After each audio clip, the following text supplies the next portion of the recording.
राधे राधे, जय श्री कृष्णा। कैसे हैं आप सब? आप सभी भक्तों का मेरे चैनल में बहुत बहुत स्वागत है। तो देखिए, आज की वीडियो मोहिनी एकादशी व्रत कथा की होने वाली है।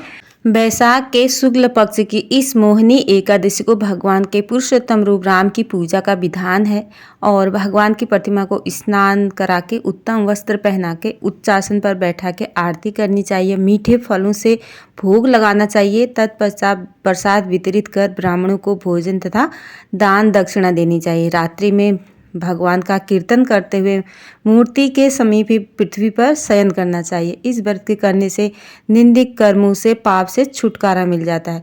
तो कथा इस प्रकार है। बड़े मनोयोग पूर्वक सुन रहे थे युधिष्ठिर ये कथाएं। अब उन्होंने विनीत भाव से कहा, हे नटवर नागर, बैसाख मास के शुक्ल पक्ष की एकादशी के बारे में भी कथा सहित सब बातें मुझे उसी प्रकार बतलाई हैं जैसे आपने अब तक बतलाई है। भगवान कृष्ण ने कहा, हे कुंती पुत्र, जब सीता जी के वनवास के बाद रामचंद्र जी बहुत व्यस्तित थे, तब उन्होंने वशिष्ठ जी से पूछा था कि गुरुदेव, मुझे कोई ऐसा व्रत बतलाइए जिससे समस्त दुखों, संताप और पापों का क्षय होकर मेरे हृदय को शांति मिले। उस समय वशिष्ठ जी ने जो उत्तर दिया वह मैं तुम्हें सुनाता हूँ। महर्षि वशिष्ठ जी ने कहा, हे राम, आपने कोई पाप नहीं किया।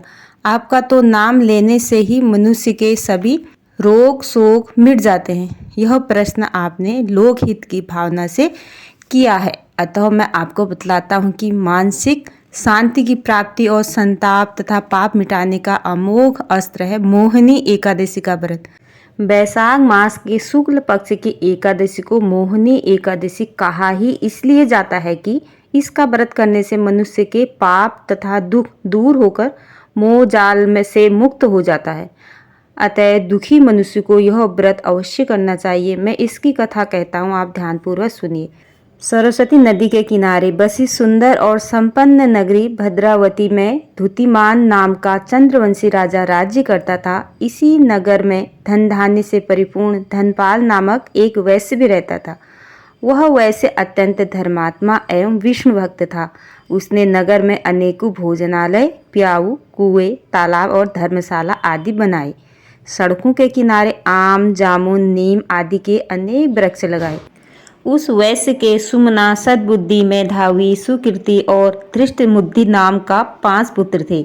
उसके 4 पुत्र तो धर्मात्मा थे, परंतु सबसे छोटा बेटा धृष्टबुद्धि महापापी, लंपट और दुराचारी था। वह वैश्याओं और दुराचारियों मनुष्यों की संगति में रहकर जुआ खेलता, दूसरों की स्त्री के साथ भोग विलास करता था, मदपान मांस का सेवन करता था। इस प्रकार अनेकों कुकर्म में फंसकर वह अपने पिता के धन को नष्ट करता था। इन्हीं कारणों से उसके पिता, भाइयों तथा कुटुंबियों ने उसको घर से निकाल दिया। घर से निकाल देने के बाद सब धन नष्ट हो जाने पर वैश्याओं तथा दुष्ट संगियों ने उसका साथ छोड़ दिया। अब वह भूख और प्यास से अत्यंत दुखी रहने लगा। तब उसने रात्रि के समय चोरी करना प्रारंभ कर दिया। एक दिन वह पकड़ा गया, परंतु राज्य कर्मचारियों ने उसको वैश्य का पुत्र जानकर छोड़ दिया। परंतु जब दूसरी बार पकड़ा गया तो उन्होंने राजा के सामने उपस्थित कर दिया। राजा ने उसे दंडित कर कारागार में बंद कर दिया। कारागार में राजा ने उसको बहुत दुख दिए और फिर नगर से निकाल दिया। अब तो वह वन में रहकर जानवरों के शिकार पर अपना जीवन यापन करने लगा। एक दिन भूख प्यास से व्याकुल होकर शिकार का पीछा करते करते कौंडिन्य ऋषि के आश्रम में जा पहुंचा। उस समय वैशाख मास था और कौंडिन्य ऋषि गंगा स्नान करके आ रहे थे। उनके भीगे वस्त्रों के छींटे पड़ने से उसको कुछ सद्बुद्धि प्राप्त हुई और वह मुनि के सामने हाथ जोड़कर कहने लगा, हे मुनिवर, मैंने अपने जीवन में बहुत पाप किए हैं, अतः आप उन पापों से छूटने का कोई साधारण और बिना व्यय का उपाय बतलाइए। उसके दीन वचन सुनकर ऋषि कहने लगे कि ध्यान देकर सुनो, तुम बैसाख शुक्ला एकादशी का व्रत करो। इस एकादशी का नाम मोहिनी है और इससे तुम्हारे सब पाप नष्ट हो जाएंगे। मुनि के वचन सुनकर वह अत्यंत प्रसन्न हुआ और उनके द्वारा बताई गई विधि के अनुसार उसने मोहिनी एकादशी का व्रत किया।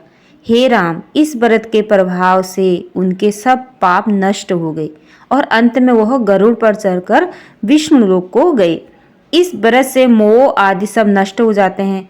अतः संसार में इस व्रत से श्रेष्ठ अन्य कोई व्रत नहीं है। इसके महात्म्य को पढ़ने अथवा सुनने से 1000 गोदान का फल प्राप्त होता है। तो बोलो मोहिनी एकादशी मैया की जय। तो राधे राधे दोस्तों, यही थी छोटी सी वीडियो पसंद आती है तो लाइक करना, शेयर करना, कमेंट करना, मेरे चैनल को सब्सक्राइब करना। मोहिनी एकादशी का व्रत कथा जरूर से सुने। अगर आप व्रत नहीं भी रखते हैं तब भी आप यूट्यूब में ये कथा सुन सकते हैं। राधे राधे, जय श्री कृष्णा, थैंक यू।